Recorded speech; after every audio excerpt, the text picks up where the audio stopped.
Hi, magandang araw sa inyo mga kutsukis at kutsikis kong nasa Gemini signs. Ito na ang inyong reading for your love life situation.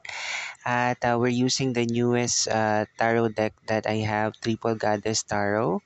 Ayan, nasa inyo pong harapan kung makikita ninyo. At ito siya.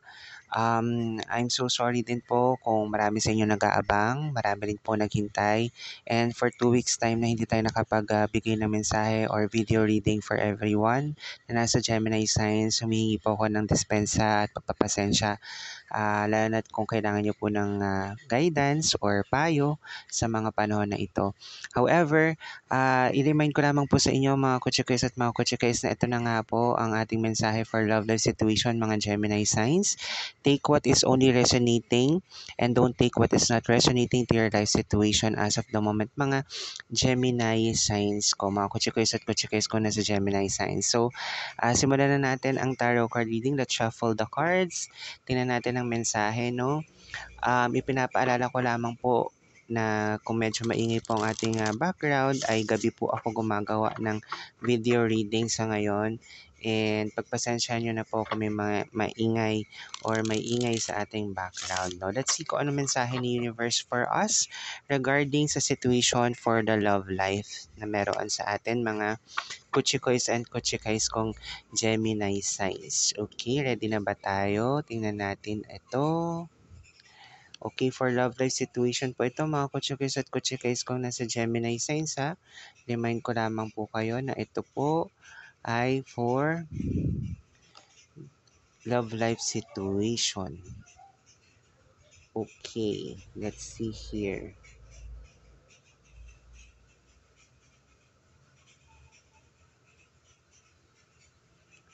Alright, so medyo tinitigan ko po kasi wala nakalagay po kasi kung anong card ito but I am seeing here no kung ano nga po ito. Let's see here. No, sa mga kutsukis at kutsukis ko na nasa Gemini signs, ito na ang iyong reading for the love life situation. Tingnan natin muna yung bottom deck ninyo. Okay, may Three of Wands. Maaring ang ilan sa inyo mga kutsukis at kutsukis ko na sa Gemini sign ay maraming mga ina-expect, no?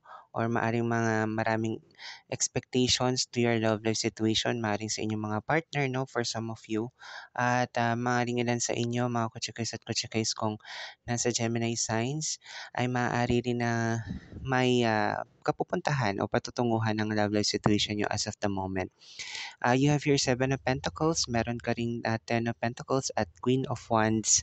And to what I can see here, all you need to do is just to put more passion, more effort, and all at the same time be mature para mas umayon at mas magkaroon ng magandang kinabukasan ng iyong love life situation, especially kung ang partner mo sa tingin mo, mga kutsukis at kutsikis ko na sa Gemini signs ay hindi pa ganun fully mature in terms of handling the situation or handling the relationship. No? So in terms of this, may mga bagay rin na tinanim kayo from before. Maaring na magbubunga itong mga bagay na ito this coming days for you and your love life situation with your partner or your relationship, no? May mga bagay rin dito na maaring magbigay ka ng biyaya sa iba or vice versa, maaring magkaroon kayo ng biyaya from the universe, no?